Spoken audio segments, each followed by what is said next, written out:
In this presentation for my Honors History project, I will be walking you through the evolutionary of warfare and battle strategies used in the Revolutionary War, the War of 1812, the Mexican-American War, and finally, the Civil War. My historical question and thesis. My historical question was, what events in American history influenced the change in battle strategies, weapons, geography, leadership, and how war was fought from the Revolutionary War to the War of 1812 to the Mexican-American War and then to the Civil War. My thesis was, strategy is an integral part of war. The ever-evolving nature of leadership, technology, and geographical locations made the process through these four different conflicts prior to the 20th century indispensable. The Revolutionary War was the most important war in American history. After America's victory, they claimed their independence from Great Britain. Some causes of the war included a desire for independence from Britain, liberty, the pursuit of happiness, and for the American people to have tax relief from Great Britain.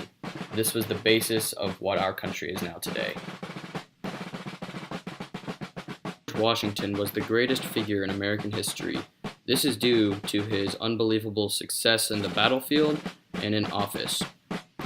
He was a commander-in-chief of the American Army and the first president of the United States. One example of his strategy in war was his attack on New Jersey. Him and his men floated across the Delaware River and surprised their enemies, giving them the upper hand, and eventually victory. He was a great speaker and boosted the morale of the American people. William Howe was the commander-in-chief of the British Army and had several victories at Bunker Hill, Philadelphia, and New York. British weapons used in the Revolutionary War included the Brown Bess musket, which was a heavy musket that fired a round ball. Officers usually carried a sword and a pistol and rode on horseback. There was also several forms of artillery used by the British, which included cannons, mortars, and so on. Great Britain also had a lot more money, so they were able to buy a lot more weapons and have a greater army. The Continental Army had a French-supplied musket, which was lighter and fired a smaller ball, but still did decent damage. It was an older model, though. They also had the long rifle, which was the first generation of the sniper rifle, which could hit an enemy accurately up to 200 yards. The Revolutionary War was fought on the east coast of the soon-to-be United States of America. Woodland and primarily open flat fields were perfect for long lines of infantry with muskets and firing.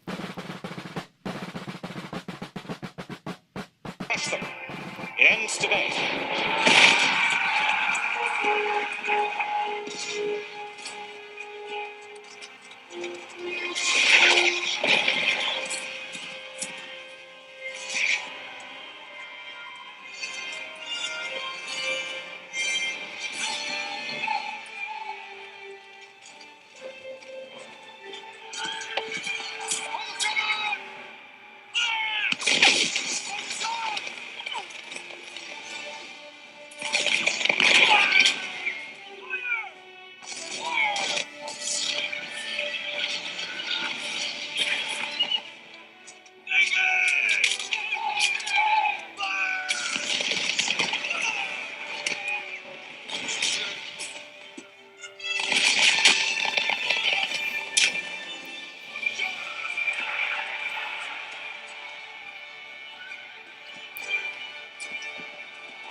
Artillery, concentrate on the center, drive them back.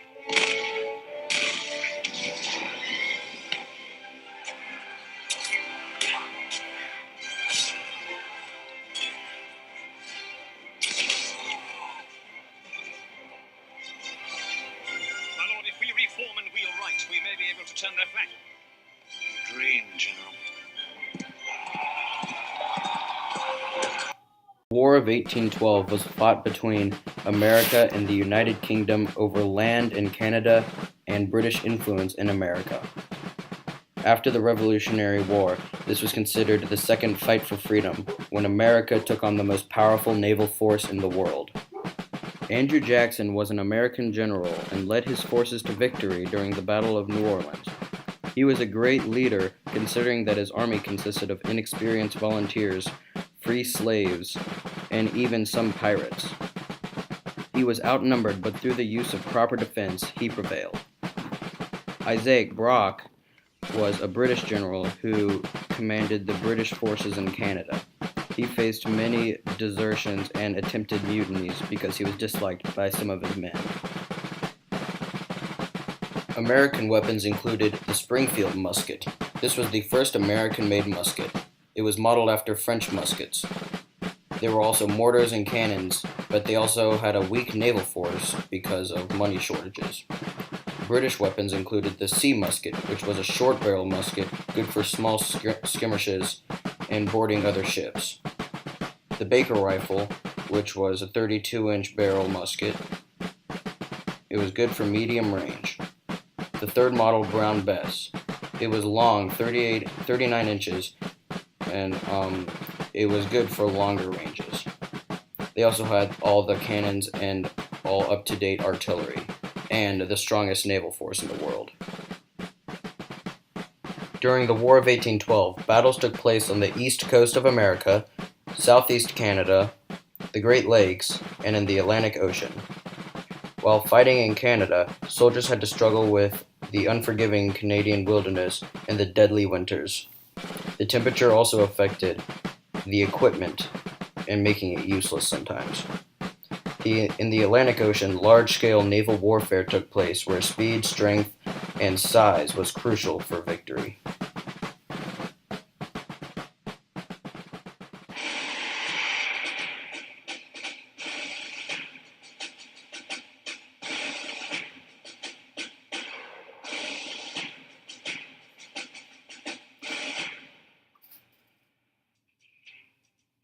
Early in the War of 1812, the United States planned to invade and conquer Canada.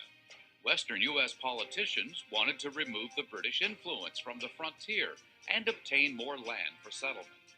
The American militia outnumbered British troops, but the British relied on key bodies of water, Lakes Erie, Ontario, and Champlain, to quickly move men and resources. Naval battles fought on two of these lakes would affect the war's outcome. The Battle of Lake Erie, also known as the Battle of Put-in Bay, took place in September 1813. British control of Lake Erie had given them control of American territory, including Detroit. To break that control, the Americans built a fleet of small ships in the sheltered harbor at Erie, Pennsylvania, under the supervision of shipwright Noah Brown and Master Commandant Oliver Hazard Perry. Months earlier, Perry's friend, Captain James Lawrence, was mortally wounded in the devastating loss of USS Chesapeake. Perry was inspired by his friend's dying command, "Don't give up the ship," and had a flag made bearing those words, which he flew at the masthead of his flagship, the Lawrence, named for his fallen friend.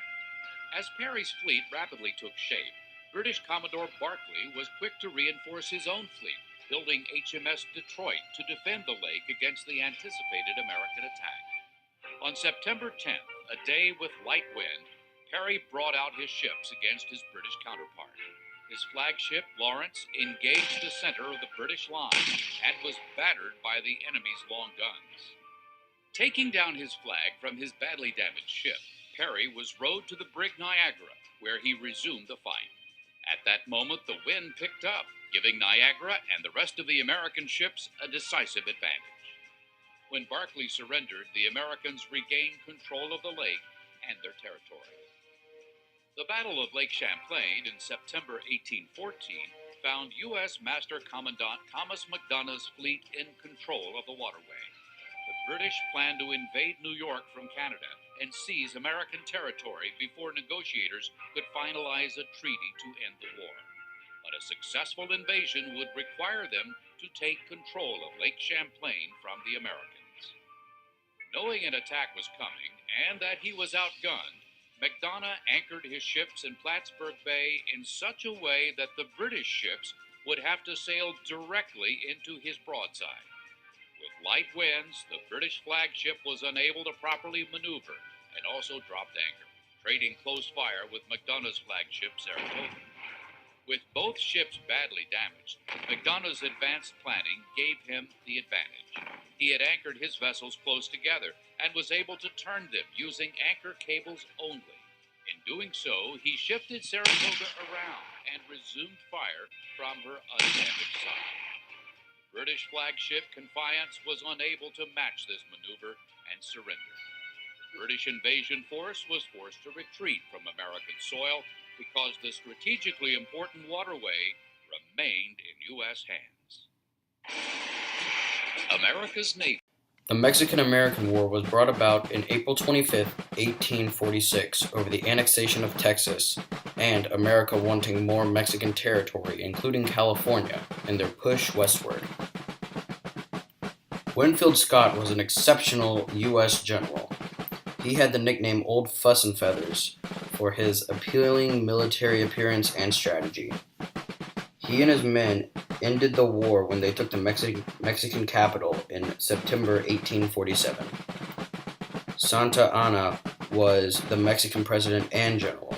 He claimed a huge victory at the Battle of the Alamo, successfully killing hundreds of American soldiers. The American weapons were more advanced than the Mexican weapons. The Americans carried a standard issue musket, which was a 69 caliber smooth-bore flintlock musket. It could hit a target accurately up to 100 yards. They also used Colt revolvers, which were important because they could shoot multiple rounds without reloading. Bayonets were used for close combat, and they were attached to the end of rifles to stab enemies. Officers carried a double-barrel shotgun for close-range protection.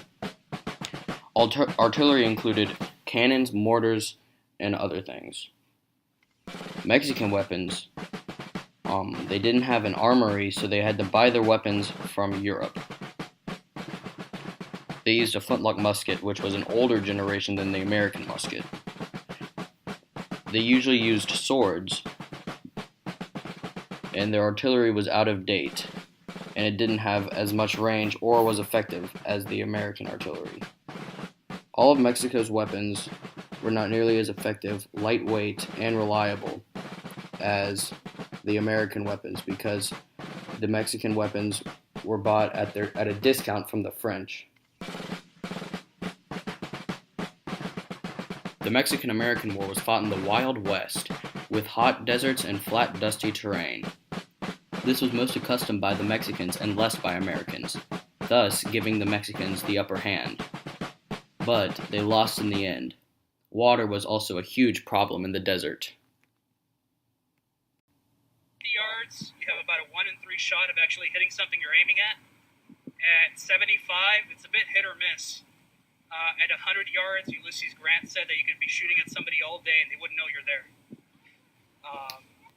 That's why you have these men gather in formations, shoulder to shoulder, firing all at once to increase their chances on someone on their side actually hitting something on the other side. It seemed like movies on the Patriot and all that. They're not doing it to be, it wasn't like a rule of war. They weren't doing it to basing their tactics based on the firearms technology at the time. Cast about! Charge cartridge! Draw rammer! Ram cartridge!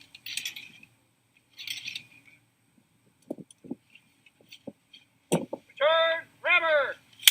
Shoulder arms! Ready! Aim! Fire! The American Civil War was fought between the northern states and the southern states, known as the Union and the Confederates. The war was over states' rights and slavery. In the end of this bloody war, the Union prevailed. Stonewall Jackson was a Confederate general who had one of the most daring and successful battle strategies in the war. He got his nickname after the Battle of First Bull Run, where he was outnumbered but his forces still held strong and claimed victory. General George McClellan was a Union general who was much more conservative than Stonewall Jackson, and he only fought if he had to. He would never hesitate to retreat if it looked like he was losing a battle. This saved lives, but also lost battles. For weapons, the Union used early forms of grenades, which were throwable explosives. Their muskets had spiral barrels, which increased accuracy. But the most important one was the minie ball. These were smaller than musket balls and traveled at higher velocities, which meant they were more accurate and did greater damage. The Sharps rifle was the standard issue military rifle. It fired the first shot of the war. For artillery, cannons and mortars and other forms were used to explode more powerfully at longer ranges. Ironclad warships were armored warships. These were crucial in winning naval battles during the Civil War. The Union one was the USS Monitor. The Confederates were less well equipped, but they also had all the same weaponry that the Union had, except the ironclad warship was the CSS Virginia. The Civil War was fought primarily throughout the southern and midwestern region of the United States. This included forests and hills. This landscape was good for guerrilla warfare. Guerrilla warfare is a military strategy that is more of a hit-and-run scenario with a small task force who sabotages and raids enemy camps and warehouses.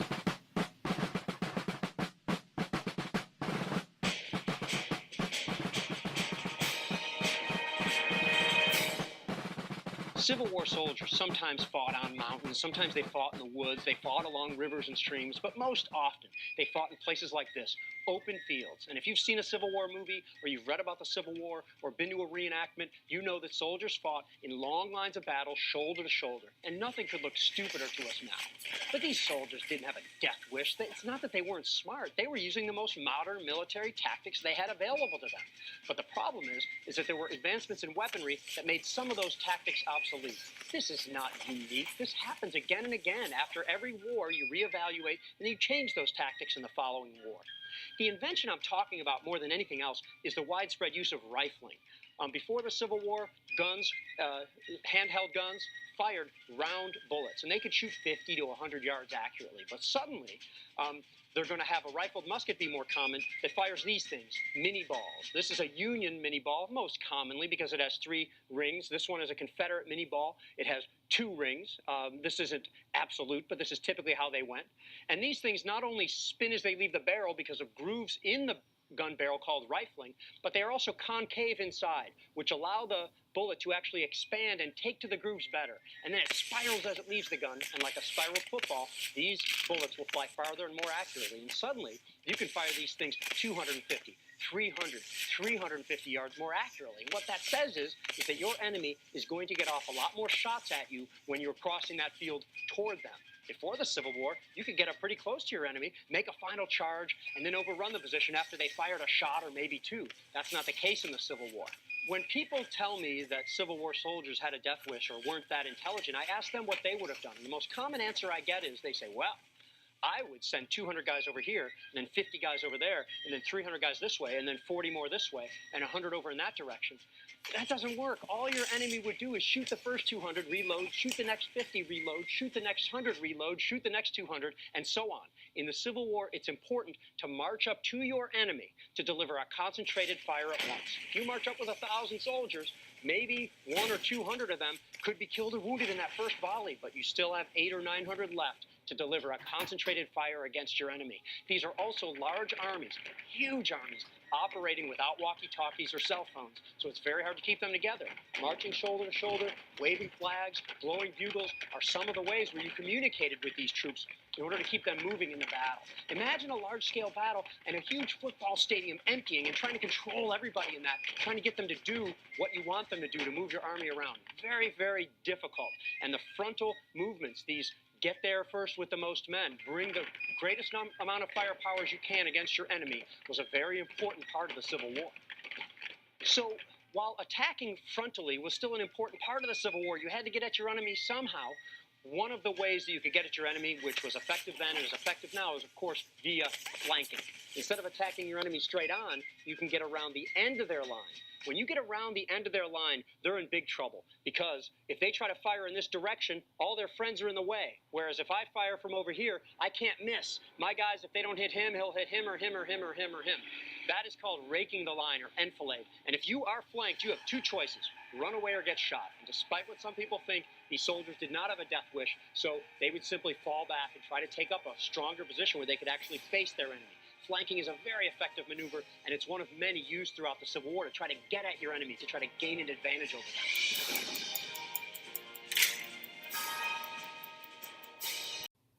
As we come to a close, we have seen how war evolves through the orders of the generals, new weapons, and changes in the terrain. New ideas, tactics, and weaponry used by great generals and commanders of the past has shaped the future of warfare in American history. Thanks for watching.